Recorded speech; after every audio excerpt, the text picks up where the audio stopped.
I couldn't believe that Liu Kang welcomed me in Earthrealm, or that he thought me worthy to study with his Shaolin masters. After a lifetime of wishing for one, I finally had a home. But my joy was tempered as I thought about Serena. My shadow sister was still under Quan Chi's yoke, and she deserved a life free of him as much, if not more, than I. Quan Chi and my other sisters proved tenacious, but they were no match for my blade. I snatched Serena from them. Then Liu Kang helped me break Quan Chi's spell. Her mind free of his influence for the first time in years, Serena chose to join me in Earthrealm. My sister and I once again fight side by side. Only now we do so for Earthrealm. Together, we have formed the Order of Light.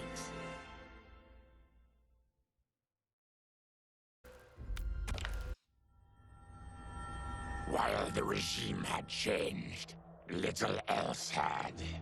My people still suffered in silence, ignored by the rest of Outworld. Though now I knew Empress Melina's secret, that she was also afflicted with Tarkat. If anyone would help, it would be her. But how to get an audience? Syzoth. He was the Empress's new emissary to the Zaterrans. I asked him to introduce us. At great personal risk, he agreed. And as I'd prayed, the Empress was willing to meet. Even better, she would visit the colony. She was shocked to see how we lived. She moved quickly to provide for our care and comfort. Thanks to the Empress and Syzoth, we Tarkatans are no longer pariahs. Until our disease can be cured, that will do.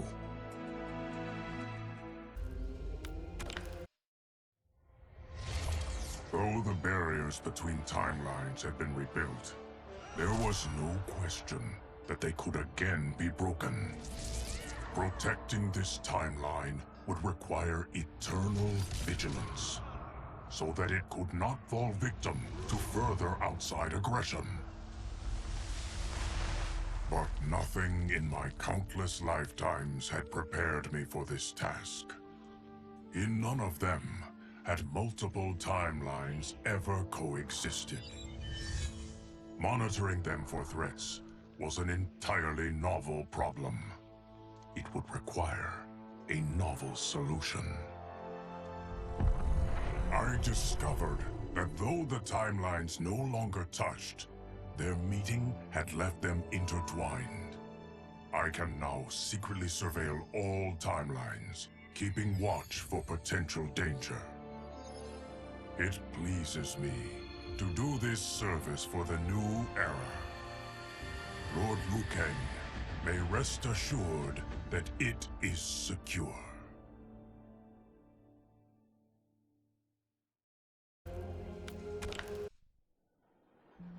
Quan Chi's defeat had cost me everything. For months I had furthered his plot, and now I had to start over. Saito's people were still in chains. That's when Rain approached me. On the run from Empress Melina, he was desperate for help. And though I'd had my fill of sorcerers, this one was different. I agreed to provide him safe haven. He agreed to help topple Saito's government.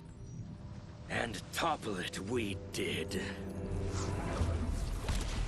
Rain summoned a wave so fast, so powerful, that it crushed the capital. Saito's fascist rulers were swept away. My people are finally free. They can chart their own course, needing only to follow their own desires. Their lives are now blessed by anarchy.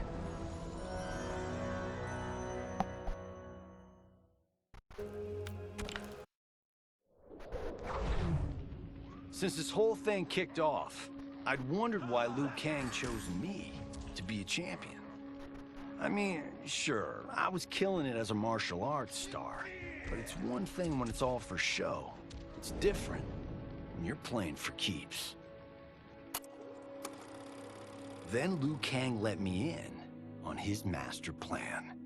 He wanted the masses to know about the world beyond them, the one filled with gods and monsters, and he wanted me to tell them about it. But I knew revealing the truth all at once would be too shocking of a plot twist for most.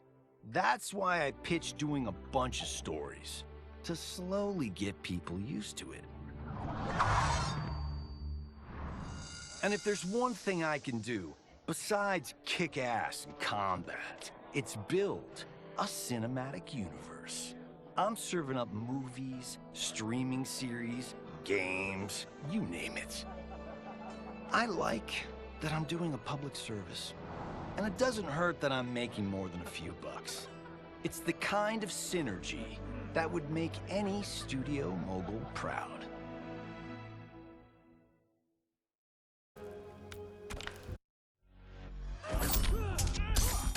I wasn't looking for allies against the Yakuza, but I found one in Special Agent Jackson Briggs.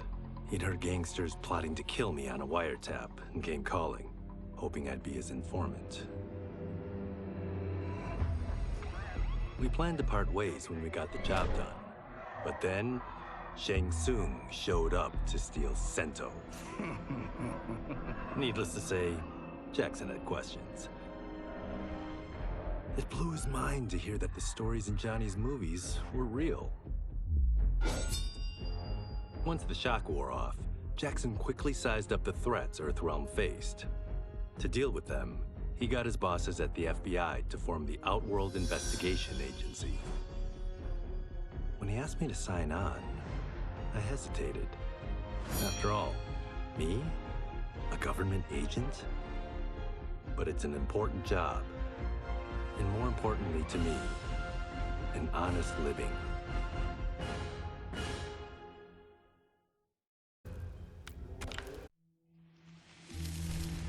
General Shao's revolt left Outworld's armies in tatters. We were vulnerable to enemies both foreign and domestic. That's why my sister asked me to take command, to stitch her military back together and purge Shao's loyalists within it. She trusted only me with the task. The soldiers, however, had little faith. They thought me a spoiled dilettante, unprepared and unfit to serve. That I could fight mattered little. All that mattered was that I wasn't one of them. I finally earned their loyalty by orchestrating an epic victory over Shao and his rebels. Though the general himself escaped, his forces were smashed. For as long as I am able, I will lead the Empress's armies in defense of Outworld. Through strength, we will achieve peace.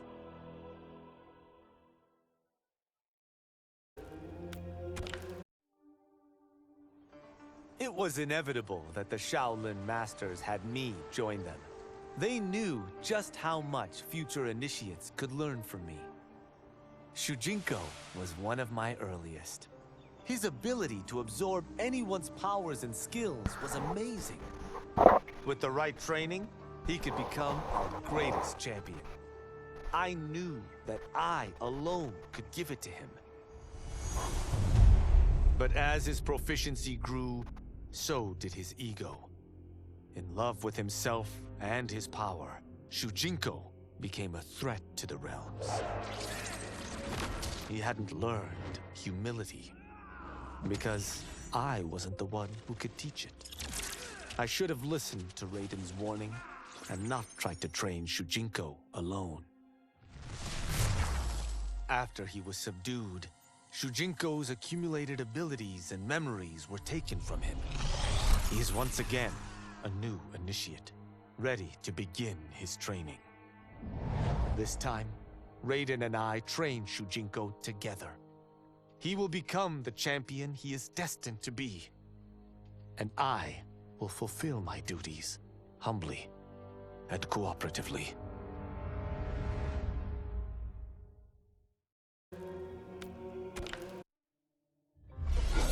As her reign began, Empress Melina faced many challenges. To meet them, she turned to the people she trusted. Her sister to lead her army, and me to lead her Imperial police. Though I missed Empress Sindel dearly, I was glad my ties with her family had been mended. But while it was an honor to be made responsible for Outworld's internal security, I soon realized accepting the appointment was a mistake. I'm not cut out to be a bureaucrat, nor am I patient enough to navigate the Imperial Court's politics. I was at my best patrolling Sundo's streets, when I could feel the city's pulse and serve and protect its citizens directly. That's why I resigned my post and resumed my role as Sundo's first constable. I end each day knowing I've made a difference.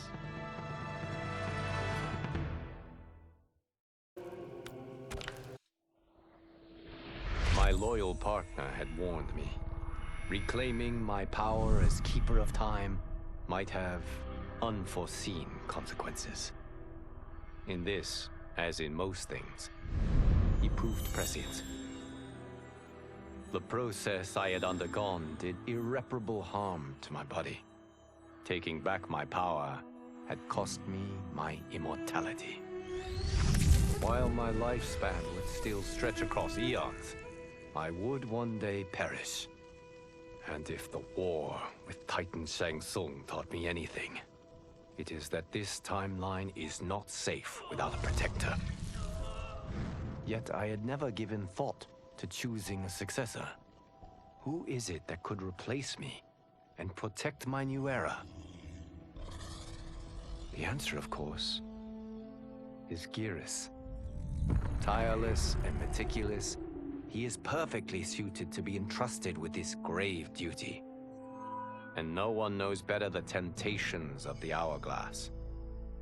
I have no doubt he will be above them.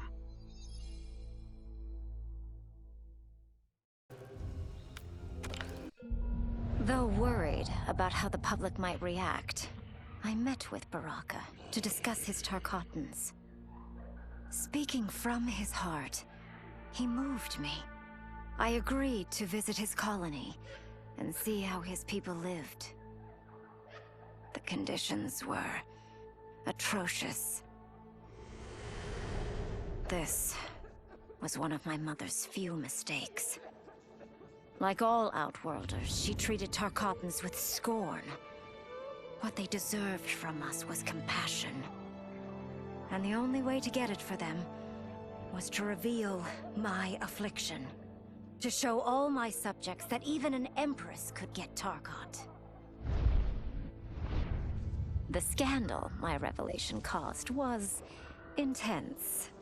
But with the help of Kitana and Tanya, I emerged from it a stronger Empress than ever. My honesty, empathy, and resolve won over my remaining doubters. There is no longer any question that I am fit to lead the Empire.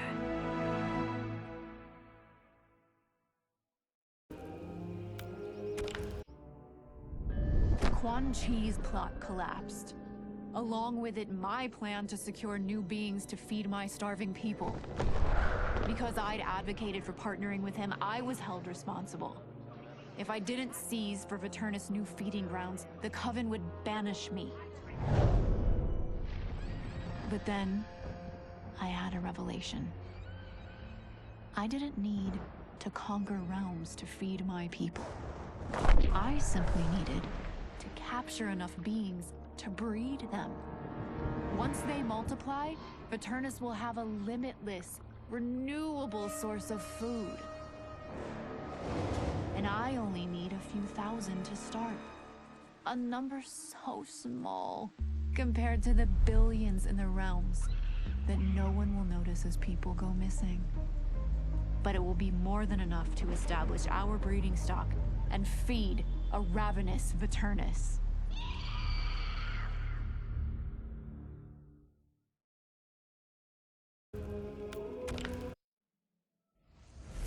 Were it not for my godly counterpart, I would not have survived the battle against Titan Shang Tsung. Meeting him, though, raised questions. Why did I replace him in this new era? Why was I made mortal? Lord Liu Kang told me of his Raiden's nobility and righteousness, about his steadfast leadership in the defense of Earthrealm. He also told me about Raiden's dark side, how he could be consumed by rage and cast aside the rules he otherwise lived by. Making me mortal and incapable of such anger was to keep me from following in his footsteps. Though I understood the reasons why, I felt I had been done a disservice. To survive the coming battles, I may need the edge that only great rage can bring. As the Shaolin couldn't aid me, I sought out someone who could. Someone to stoke the fire within me and teach me to master it. For this, I could have no better teacher than the Shirai Ryu's Grand Master.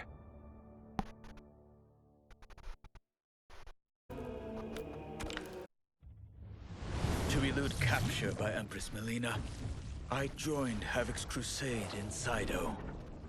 There, I summoned more magic than I thought possible, and drowned out the old regime. Havoc's longed-for anarchy had been achieved. He was more than satisfied. But I was left empty and broken. Had I been satisfied as Outworld's High Mage, not let myself be tempted by Shang Tsung, a great city would not now lay in ruins. I've caused devastation, ended thousands of lives, all because of my blind ambition. I've betrayed my oath, my sovereign, and my realm. These high crimes merit punishment, and I'll accept whatever the Empress gives me. My only ambition now is to one day be forgiven.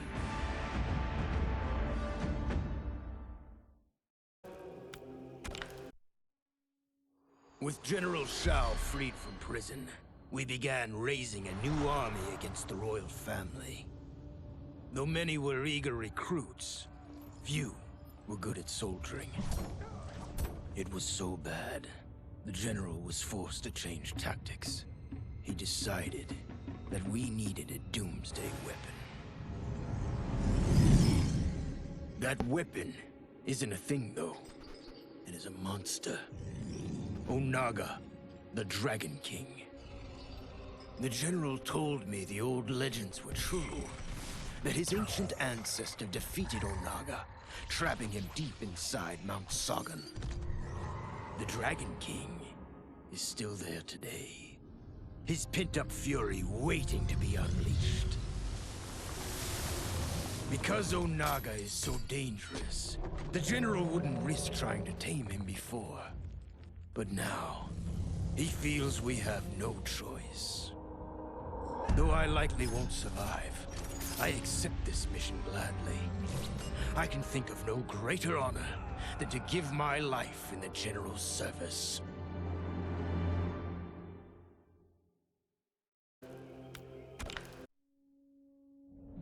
After fleeing Outworld, I hadn't expected to return. But then, I also hadn't expected the new Empress to make me an offer I couldn't refuse. To thank me for helping stop General Shao's rebellion, she asked me to be her emissary to the Zaterrans. Going home, bearing the seal of the royal house, I would show, once and for all, that my mutation wasn't to be feared. That it wasn't a source of shame. To my surprise, I was welcomed. But those warm smiles hid a dark secret. I stumbled upon a trove of official records, which showed that my shape-shifting ability isn't unique. Many Zaterrans are born with it, but are killed by their government to keep it from spreading. Who started this barbaric policy? Who is now enforcing it is unknown. But I will find out, and I will put an end to this madness.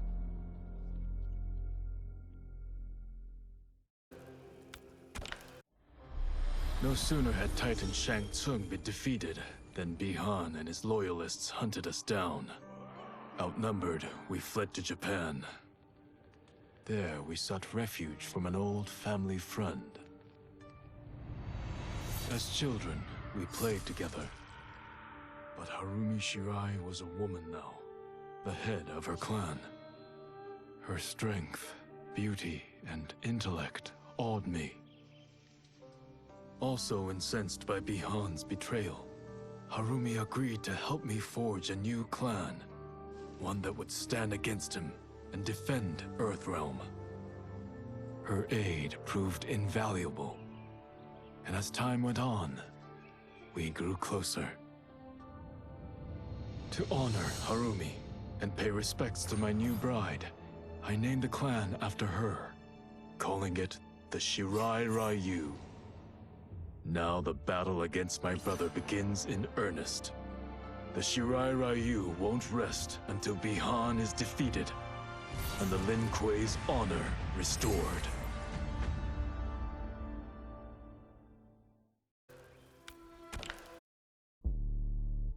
After escaping Lei Chin prison, I was hounded by the Imperial Police. I needed a place to hide and to recuperate while I plotted the best way forward. I knew the remote canton of my youth would be perfect. To escape capture, I traveled by sea. Little did I know that a gargantuan storm was brewing. My tiny craft was smashed apart. I closed my eyes, waiting to drown, hoping that the Netherrealm wouldn't claim my soul. But when I reopened them, I found myself not in hell, but on a deserted island.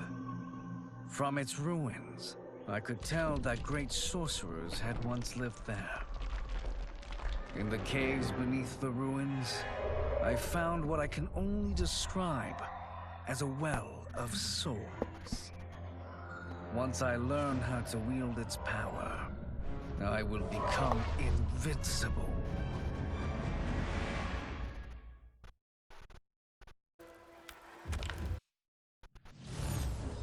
The battle had been lost, but the war isn't over.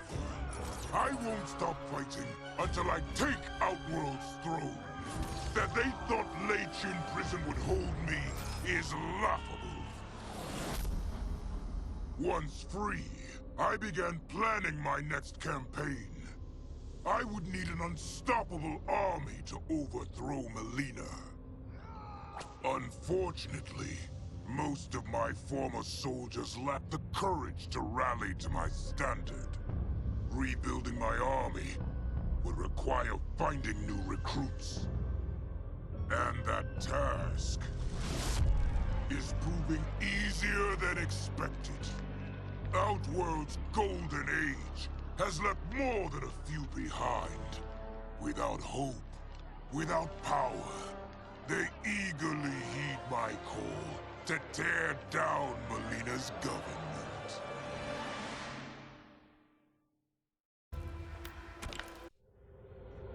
As the darkness enveloped me, I took a long last look at my family.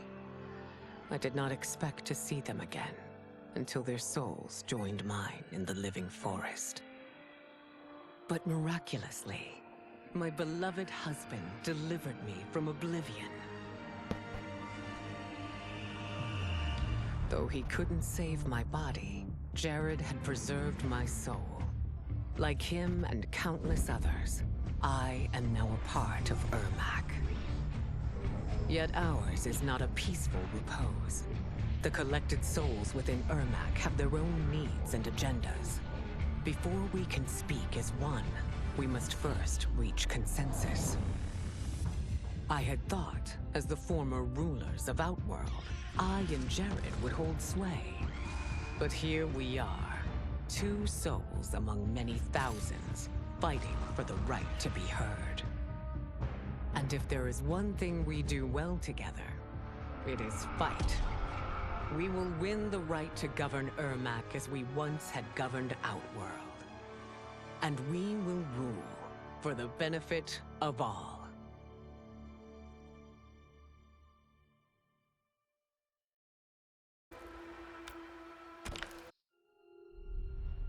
Kuai Liang and I were working hard to build our new clan.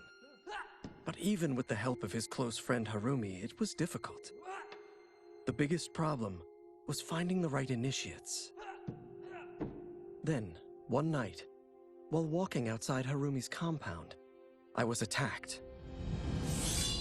I thought at first it was a Lin Kuei assassin, but his strikes were too uncertain, too angry. My attacker, it turns out, was a boy. Homeless and hungry, his assault was born of desperation. He needed money so that he could eat.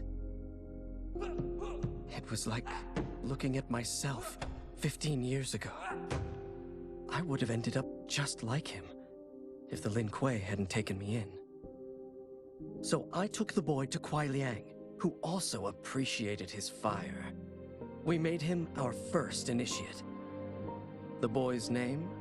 Hanzo Hasashi.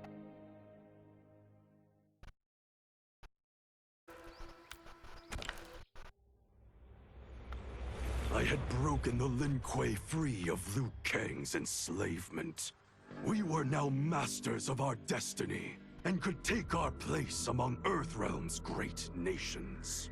But taking and holding territory would require a vast army. I needed more fighters to make our presence felt. Then I recalled Shang Tsung's dragon warriors. An army of them would be unstoppable. But trafficking in such strong magic would surely draw Liu Kang's attention. Sector advised that we avoid detection by building our army using science, not sorcery. We've invested much into this endeavor, and we are beginning to see results. Once again proving the depths of Sector's genius. When we are done, all of Earthrealm will honor our desires and heed our demands. If not, they will face the Lin Kuei's wrath.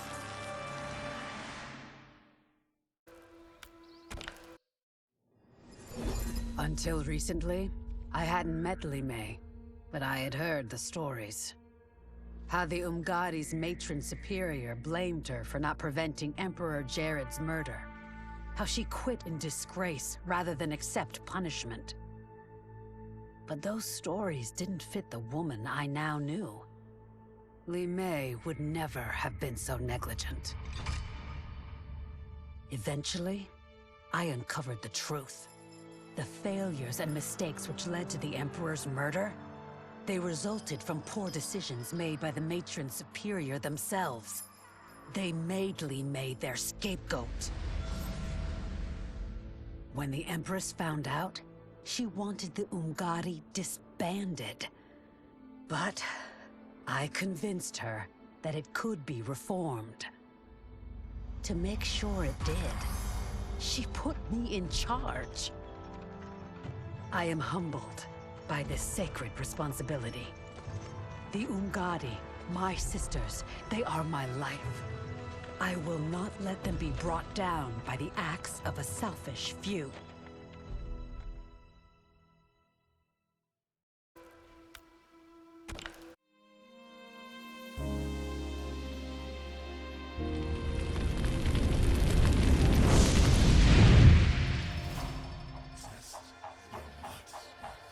That's your might. do all of my own stunts. Mess around. Yo, that shit fire. Get blown up. I've been hot enough here to throw up the whole sun. Cut a man in half, write my name in his own blood. Everybody dies, you probably gon' never learn from it. Pop them in the sky till they never gon' get a turn from it. Burn stomachs cutting like my blade is immortal. Bitch, open a portal, I slice you till your parts out of order. Your head in your torso, I murder your gore. You got a death wish. Keep my hat spinning, I'm watching them get their neck split. Toxic, boxed it, you ain't gonna block this. Perfect every legend and sonically outfoxed them. You came to win a tournament, I'm ripping out your vertebrae. We came to be the worthiest murderer, and every murderer who wanted you got it. I'll leave them freezing to death, so tell me you next, so I can put the spear in their chest. How many of us get a second chance? How many of us get to say goodbye? If we could do it all once again, I'd have you right here by my side. Oh, right here by my side. Some say we could be defeated. I'ma call it Kenshi. We ain't ever seen it. Hit you with an X-ray. Real orthopedic. Now it's time to take your spine out. You ain't gon' need it where we're going. Both legs broken. Head split open. Blood starts flowing. Watch your soul get stolen. This human is smoking. You wanna try again, bruh? Insert a token. Now. We be unmatched when it comes to endurance. Spit hot fire, words burn like a furnace. Cook your epidermis, yo, I hope you got insurance, because losing all your limbs is a frequent occurrence. Ain't no doubt we're the #1 team. We got Elder God power in our bloodstream. We be crushing, brains erupting, obscene. Way we cut things, you could call this a cutscene. How many of us get a second chance? How many of us get to press rewind? If we could do it all once again, I'd have you right here by my side. Oh, right here by my side. Yeah, we are from different worlds, figurative and literal. Standing in opposition to the God that I have risen to can cause you harm in the physical as well as mystical. While praying on the vices that I gotta be disposition to. Flawless victory, my record's solid gold. But if we got a common foe, he gotta go. I'm down the road, full contact, been well versed in combat violence. We stay around that. This fight here is the soundtrack. Just takes a simple bit of pride instead of differences aside, instead of ripping out your eyes. But this isn't a surprise, I got no time, and my patience is in limited supply. I'm unwell, so cold like when the sun fell. You want help? We come together just like the one round.